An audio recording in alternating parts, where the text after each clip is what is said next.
Well, good morning, everyone.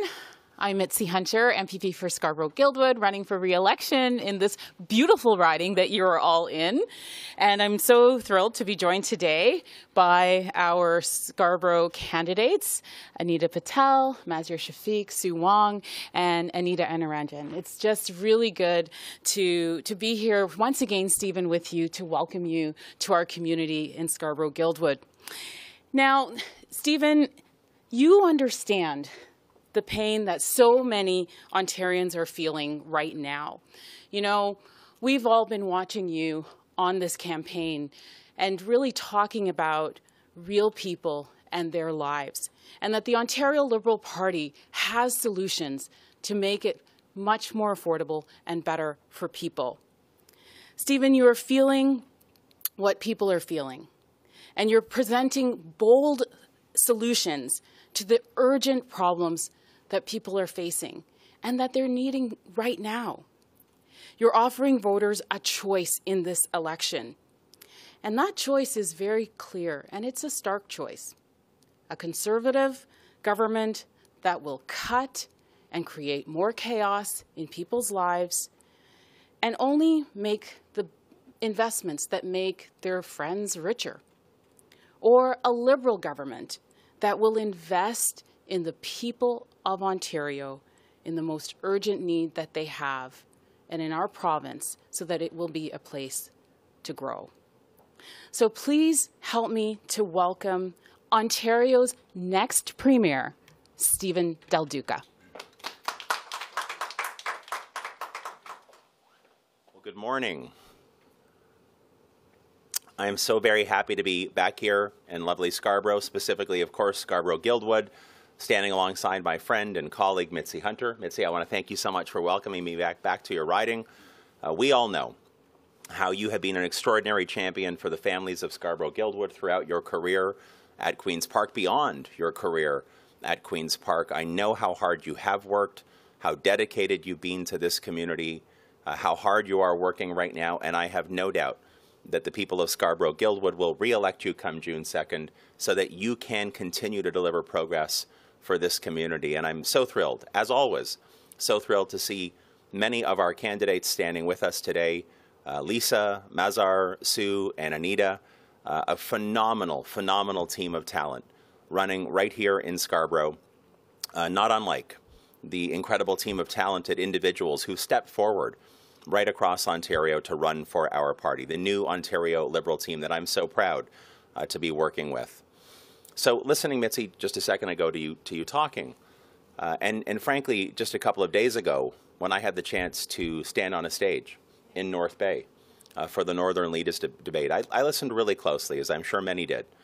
I listened very closely to Doug Ford talking, going through his lines.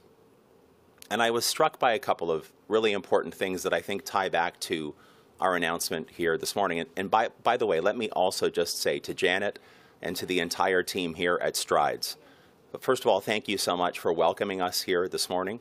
But yes, absolutely. But more importantly than the gratitude that we have because we are here with you today, let me also just say on behalf of the Ontario Liberal Party and on behalf of Ontarians, how grateful we are to you, Janet, and your entire team for the extraordinary work that you do day in and day out, dealing with some of the most difficult and challenging circumstances that individual Ontarians and their families are facing. So thank you for being on the front lines and for being incredible advocates and supports for the community all the way through. Thank you, Janet. And so as I was saying just a second ago, I listened closely to Doug Ford talk. I've watched him and his team as they've gone through this campaign so far. And it struck me that it seems like they don't think the last 4 years happened, in particular the past 2 years with COVID-19. People in this province have gone through so much, still are going through so much. Lives that have been tragically lost, we know this. Thousands of Ontarians who lost their lives to this virus. Incredible isolation and separation from our family and our friends. Small business owners who literally have gone through a very tough period of time. Some of them just clinging to keep their businesses open. Many who've lost their livelihoods, their dreams altogether. And we know We know from the sense of isolation, again, to being separated from family and friends, to loss of life tragically, to job loss and so much else, that mental health challenges, which were already in a really tough spot prior to the pandemic arriving, have only gotten dramatically worse. I suspect every single person here today either knows of a story firsthand, themselves, a family member, a friend, who has gone through a very difficult period. I think, for example, of my own daughters. They're in publicly funded schools in our home community of Woodbridge, one in grade 9, the other in grade 5. And to have witnessed what they went through and all of their friends went through over the past couple of years with schools opening and closing, trying to learn through a screen, feeling a little bit hopeless or a lot hopeless from time to time because they weren't able to socialize. Watching and listening to other parents who experienced changes in their kids' behavior, mental health, anxiety, mental health challenges, anxiety spiking over the past couple of years. I can think of a very close friend of mine who has shared a story with us about her teenage daughter who prior to COVID was doing great and coming through COVID is now dealing with a severe mental health challenge around, in this particular case, an eating disorder, which we see on the rise as well. So this is just to say that even though we know Ontarians are resilient and strong, we also know that because of this pandemic in particular, that things are not okay for everyone right now. And I think it's irresponsible and frankly appalling that Doug Ford and his team want to sleepwalk through this campaign, just pretending that everyone is fine, just pretending that they can continue to dish out empty slogans and empty words and promises instead of realizing that the people of this province, our students, our seniors, our small business owners, all of them and more are not okay. The next government in this province needs to understand that supports, investments are required in order to make sure that Ontarians are set up for success, regardless of where they live, regardless of what their circumstances are. And today we're here to talk about the important work that lies ahead, important work that Ontario Liberals recognize is required in order to make sure that people are set up for success, that people can get back to a place where they are okay and they can go forward with their families and their friends and thrive. And of course, we're here today to talk about mental health. Now, I think back, I know Mitzi will remember this, to 3-4 years ago, when the Ford Conservatives made a decision, I think a reckless decision, to actually issue cuts to mental health services in this province, to not go forward with about $500 million in mental health investments 4 years ago that had previously been budgeted. And now we see circumstances, as I mentioned just a second ago, where circumstances are tough. In the Ontario Liberal plan that we released just a few days ago, a fair, forward-looking, fully costed plan that is responsible. In our plan, we have made a very, very bold commitment around mental health care. The Ontario Liberal plan for mental health care will see us, as a new Ontario Liberal government, invest $3 billion over 4 years to support mental health care right across the province of Ontario.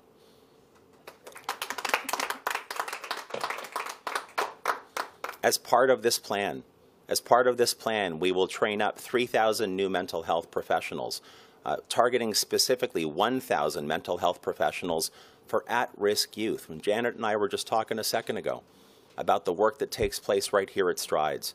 So fundamentally important for our youngest people in particular who struggle with mental health challenges to get access to support in a timely fashion, especially for those in crisis. We're going to make sure that, for example, our 911 services actually have a mental health professional there to help deal with and intervene at the earliest stages when people are facing severe difficulties with their mental health. Similarly, in our emergency rooms across the province, dedicated mental health professionals working in those spaces as well. This is one of the reasons that I was so proud to sign the pledge put forward by Children's Mental Health Ontario, because Ontario Liberals are dedicated to making sure that, working together with Janet and her team here at Strides and others like them across this province, that we do deliver meaningful progress in this regard. And the work can't wait. The work cannot wait. The investments cannot wait. And as Mitzi said in her introduction, This is just one of the very clear spots or very clear issues where there is a stark choice in this election campaign. A team that wants to turn a blind eye in the Ford Conservatives to the fact that so many people continue to struggle in this province. A team that wants to say they're just going to sail through this, move forward, and pretend everything is fine. And an Ontario Liberal team that is caring, compassionate, competent, that has the plan, has the talent, and has the dedication to make sure that we invest in mental health care in this province, that we help make sure that people get the treatments that they need. They're not punished for them. They get the treatments that they need, and we move this province forward, especially as we get closer to coming out of COVID together. That's the Ontario Liberal plan. Again, fair, forward-looking, and fully costed. And I'm so proud of the work that Mitzi and our Scarborough team have done, and I'm very much looking forward to having the chance to implement this plan. Thank you very much. Be happy to take any questions you might have. Okay, we're going to begin with questions on the floor. We have a few reporters here. If you just want to line up behind the microphone and go ahead. All right, good morning, Stephen. Morning, Rob. Just to detour a bit from mental health for a minute, the NDP has just put out a release on your candidate in Chatham-Kent-Leamington. He has on Facebook used the F slur for gay and has said things on Facebook like one good bitch is worth 1,000 bad bitches. So apparently his name's Alec Mazurek. Were you aware of this, or is anything being done? Just asking in the wake of yesterday's candidate trouble. Yeah, no, I wasn't aware of that, Rob. So what I will commit to right now is taking a close look at this immediately following this event, and if in fact the allegation is true, I can confirm that candidate will not be standing as an Ontario Liberal Party candidate. I think it's really important for leaders to take decisive action when candidates, when candidate behavior that is irresponsible, that is reckless, that is not what we stand for, is dealt with in the most decisive way possible. So I will take a look immediately following this event, and if that is the case, then that individual will no longer be a candidate for us. Okay, thank you. And in the wake of what's happened the last 2 days, this would be the third day in a row you could possibly be losing a candidate. What does this say about your vetting process? I mean, for example, the Parry Sound Muskoka candidate I found yesterday, I just Googled his name and I found these things that he was saying on his theories on rebreathing. So it doesn't seem hard to smoke this stuff out if you really look. So do you have a problem? No, look, I think there's a couple of things to remember. First of all, I'm standing here with a group of candidates running here in Scarborough. This is a phenomenal representation of the incredible team of talent that is running for the Ontario Liberal Party, women and men from every single walk of life, from the front lines of healthcare, education, municipal leadership, the not-for-profit sector. I mean, the list goes on. Small business entrepreneurs, municipal leaders. It is a phenomenal group of talented individuals. That's number one. Number two, you know, you referenced one of the other candidates who is no longer running for us in Parry Sound Muskoka. I think the definition, the standard for leaders in this moment in particular, when confronted with or given information about behaviors of candidates, attitudes of candidates, beliefs of candidates that are completely unacceptable, I think the test of leadership is to move decisively and to leave no wiggle room and to be unequivocal. I will say, I have witnessed as Ms. Horvath and Mr. Ford have in fact done the opposite when confronted with challenging circumstances about many other cases.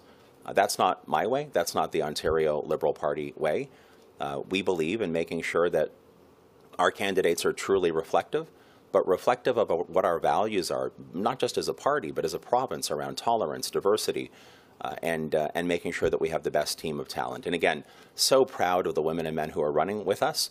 We'll take a look at the individual that you're mentioning here this morning, and if the circumstances or the information is correct, that individual will not be an Ontario Liberal Party candidate going forward. All right, and just one more quick supplementary. Will the party at this point be going back through all the candidates again to see if you can find anything inappropriate with some others? Yeah, look, from my perspective, the vetting process never stops, right? We're constantly making sure that we are in touch with our candidates, that we're aware to the best of our ability, that we're aware of what's taking place and what's going on with it, and that will continue to be the case. Thanks, Rob. Morning. one more Morning. question on this topic from Sure. me. Will you be able to run a full slate of candidates given the events of the past few days? Yeah, so that is still our plan, and our team is working hard to meet that plan. I believe the deadline's a little bit later today, so stay tuned for any updates that come in that regard. But let me just say, when I ran for leader, I made some very specific commitments about how quickly we would start nominating candidates, how we needed to modernize our nomination rules of procedure so that we would be able to have at least 50%, for example, of our candidates be female, that we would have more younger candidates than ever before running under our banner, that we would have a team of candidates that represent all of Ontario's exceptional diversity. And we've managed to accomplish that. Let me just say, especially on female candidates, this is the first time in Ontario Liberal Party history that we have met the goal of having at least 50% of our candidates be women, which I'm extremely proud of. And that only happened because collectively as an organization, as a team, we made a commitment, and then we developed a plan, and then we put our heads down, rolled up our sleeves, and did the hard work to deliver on that plan, which I will say is exactly how we will approach governing Ontario should we win on June 2nd. We've got the plan, we released the plan, but Ontario Liberals believe in working hard to deliver on and execute against that plan. And one question that's a little more related to mental health. Great. You know, the pandemic has significantly worsened the opioid crisis. What would the Liberals do to tackle that crisis? For sure. You are 100% correct about that. It is deeply disturbing to see what's happening. We've heard from mayors, for example, right across this province about how challenging it is in each of their communities because they don't have the funding in place or the support or the partnership or collaboration from the Ford Conservatives. So just a couple of things. We've included, I believe it's $300 million, but I'll double check and we'll get back to you on those numbers, for direct funding for more support going out to make sure that we are able to provide, for example, the fentanyl strips and a series of other measures that the naloxone kits and everything else, so that from pharmacies to public health to other public venues that they're available. The Opioid Emergency Task Force that was struck a number of years ago. Keep this in mind. While the opioid crisis has only gotten worse, that task force hasn't met a single time in 4 years. Not a single time. Not a single time. We will reactivate that task force. We have a significant plan to build out deeply affordable and truly supportive housing here in Scarborough and right across the province of Ontario, thousands of new units. With the funding in place, I believe it's $360 million in new money that we will invest in the community and social services that need to be built or included around those housing units that we're talking about. So these are just some of the examples of how we would go forward to work with our municipal partners and community organizations to make sure that we are confronting the opioid crisis. It is a tragedy. And, you know, thinking about the mental health after effect of the pandemic, I'm wondering, what would the Liberals do to prepare for another pandemic? So there's a couple of things that we've talked about in our plan. So number one, I do believe we've committed to, we have committed to a public inquiry regarding the COVID response. And I just want to stress that's not a public inquiry because we're looking to lay blame. It's a public inquiry because I think as a province, we want to make sure that we have all of the information flowing in a very independent and thorough way so that the lessons that we need to learn from what we had to go through during COVID are not lost. So a public inquiry to help us collectively learn those lessons. I've made a commitment in the past to what I call a pandemic resilience hub. I think there's no doubt that we do have extraordinary capacity in this province in healthcare and vaccine research and development, in the development and building out of our personal protective equipment infrastructure. I want to make sure that that's not left to an arbitrary and kind of informal way to be developed. I think it's really important for us to make sure that it is done in a dedicated way. That's why we would create the Pandemic Resilience Hub. And let me just go back to the lessons learned. I think it's really important for reports coming into government to not simply be left to government. I think those reports, as it relates to our community safety, emergency preparedness, pandemic resilience, for example, I think they need to flow back into the legislature in a transparent way so that members of every party, the 124 MPPs, can see very clearly what is required to make sure we are prepared for future challenges so that it can't just be one government trying to keep it kind of under wraps. The entire legislature will know, and that way we can make sure that we are updating our preparedness on a regular basis. Morning, Stephen Morning. and Mitzi. I want to ask you, Stephen, and also you, Mitzi, for the first time about Stephen Lecce. Yesterday afternoon, myself and I believe others learned some new information about the slave auction that he participated in. So apparently it was when he was in second year university. He was 19 years old. It was a charity auction. I was told that the only racial element to it was the name, and it was to cook dinner for the Children's Miracle Network. Stephen, of course, I asked you a bunch about this yesterday. Yes, you did. I just want to know if this information, which again we have not heard from him or Doug Ford, does this change anything for you? Would you like to make any new statements? And Mitzi, for yourself, because of Stephen's comments yesterday, and that I wasn't able to speak to anyone in your party, again, who Stephen, you said, would be impacted by this, because you are black. I'm just wondering if you can give your thoughts as well. Sure. So I'll start, Mitzi, and then we'll welcome you back to the podium for sure. I will repeat what I said yesterday. In essence, look, the behavior, regardless of any updated explanations or justifications, that behavior has no place here in the province of Ontario, in a province where we believe in tolerance, where we believe in confronting racism, where we should believe in all of those things that are so important as goals and objectives in the kind of society that I know we are desperately wanting to build here in this province. I said yesterday, I acknowledge the fact that Mr. Lecce has made the apology. As I said, I don't think an individual like me is best positioned to respond as to whether or not the apology is sufficient. But I think it is crystal clear by the fact that he apologized, that he understands on some level, notwithstanding, I'll now say, the belated explanations and justifications, that behavior is totally unacceptable. In fact, the concept is reprehensible. And so I think Mitzi can speak more to it, but I just wanted to echo what I said yesterday, which is this behavior, whether it's, and by the way, words have effect. Words have an impact. So to simply say it was the name, it was the title, it was nothing else, you got to remember, words matter. Words matter, and leaders, and frankly, just regular everyday Ontarians, we don't believe should be engaging in that kind of behavior. But I'll ask Mitzi to come back and speak more to the other part of it. Thanks, Mitzi.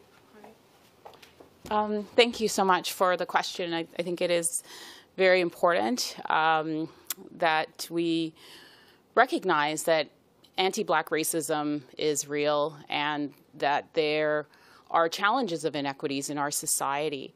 And, leaders such as our education minister must be standard bearers on equity and inclusion in our province. We have so many challenges. And, there is no, in post-George Floyd, right, when we see the divisions in our society and what needs to be corrected, we've got to confront these issues head on.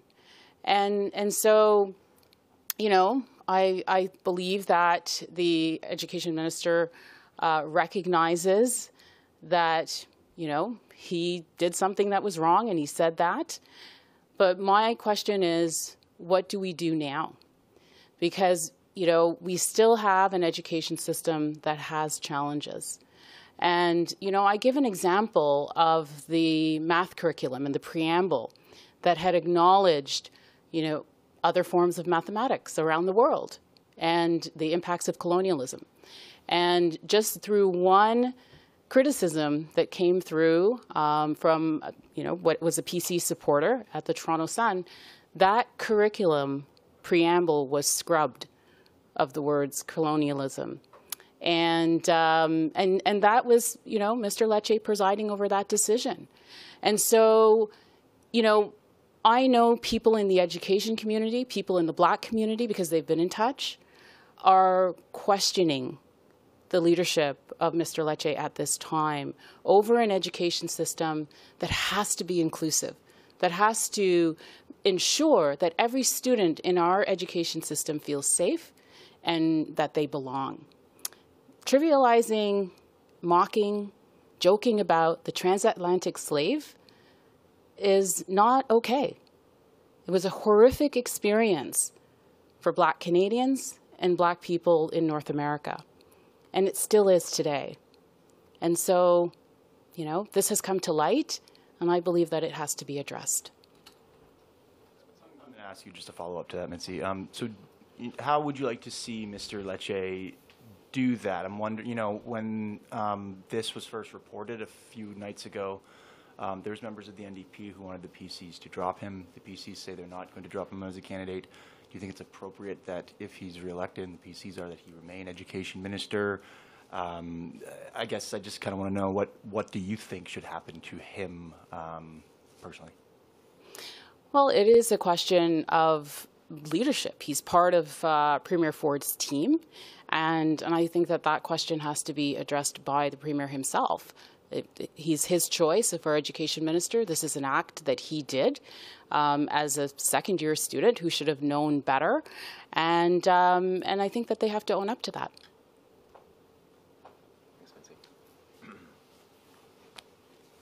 And yes, Stephen, I'll just ask you one more question. You said Sure. something during your remarks about Doug Ford sleepwalking through this campaign.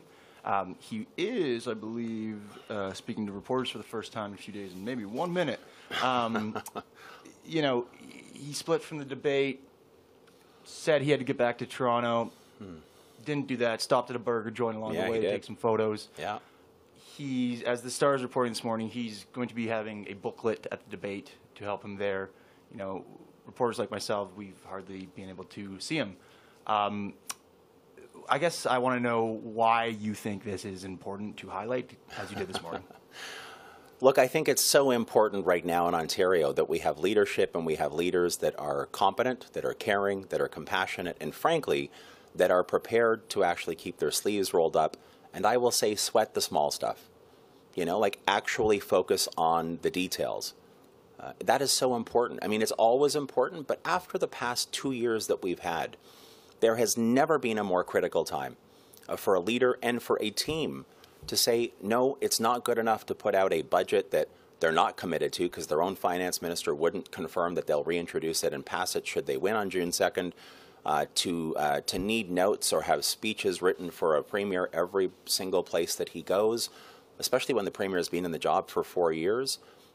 And by the way, when reading those scripts written by other people, it's like a sequel to 4 years ago, like he's running the 2018 election all over again, which by the way, goes back to my point about sleepwalking.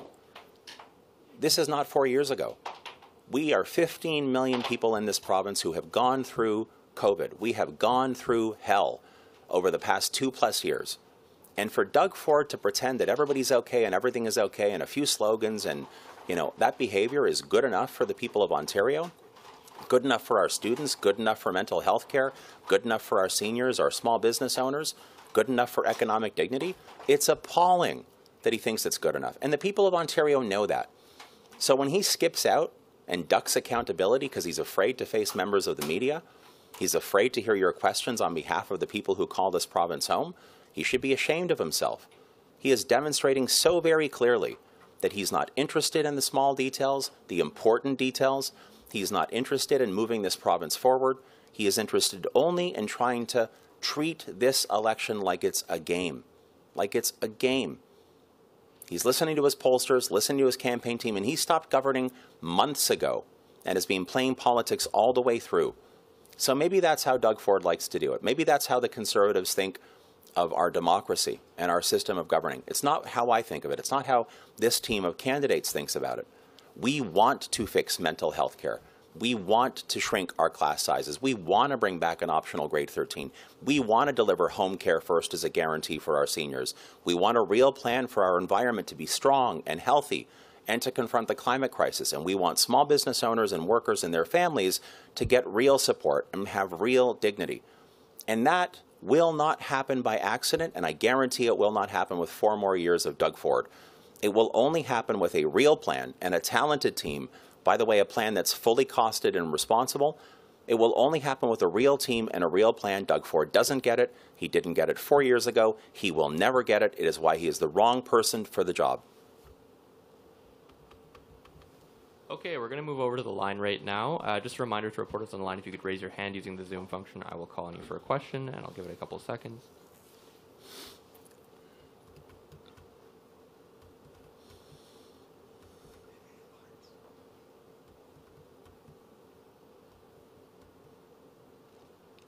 Okay, and there's no questions on the line. Thank you. Terrific. Thanks, everyone.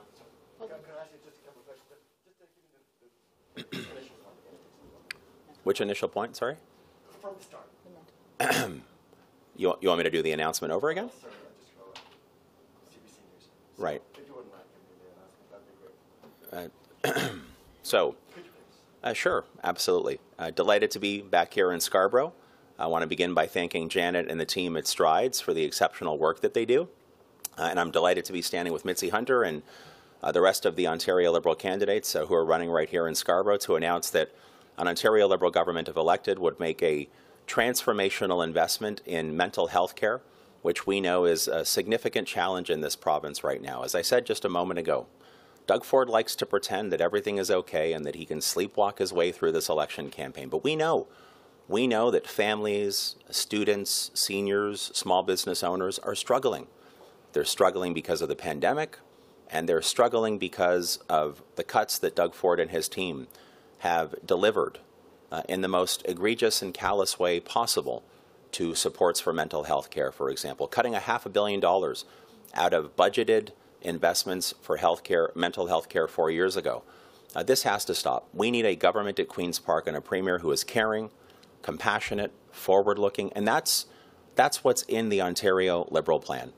A fully costed, forward-looking, and fair plan that will help invest in mental health care where it's needed, when it's needed, with the right amount. So we announced today that if elected, an Ontario Liberal government would invest $3 billion in new money over 4 years to support mental health care here in Scarborough and right across Ontario. We would be training up 3,000 new mental health professionals, 1,000 that would be targeting specifically at-risk youth. We would make sure that our law enforcement agencies, that our police, had ongoing and regular training in de-escalation and supporting mental health challenges. We would make sure that our emergency rooms and our 911 services also had mental health professionals there and on the job to help deal with crisis situations. And most importantly, we would recognize that though the people of Ontario are strong and resilient, and that's how we have historically weathered difficult circumstances, not everyone is okay right now. People are struggling, and they do need help. And they do need a government and a premier and a team at Queen's Park that understands that they need that help. We know that there's a very clear choice in this election campaign. 4 more years of cuts and chaos and flipping and flopping and flailing and no regard for real everyday people from the Ford Conservatives or the new Ontario Liberal team that will invest in mental health care, that will be fair, will be forward-looking, with our fully costed plan that will give us a clear roadmap to rebuild this province in the right way going forward. And that is something we are absolutely determined to delivering on. Thank you. I wonder, does Ms. Hunter like to say anything about this? Is this included? Perhaps about that for your election posters. Well, actually, this gives me an opportunity to thank Stephen for being here today in Scarborough at Strides to make this important announcement of $3 billion into mental health. And we know that it's needed now more than ever. And I can tell you, Stephen, that the young people in our community in Scarborough, working with Strides and its partner agencies, welcome this news today. This is going to make a difference in the lives of so many. I was knocking on doors about a month ago, and a woman came out and spoke to me in the hallway about her son. And he has not fared well under the work from home, study from home experience. He has felt very isolated, and his mental health has declined. And she said to me, Mitzi, promise me your party will do something about mental health, because she really wanted to be heard. And I believe that today, her call has been heard with your announcement today, Stephen, under the Ontario Liberal Party. So thank you so much on behalf of my colleagues. Thank you.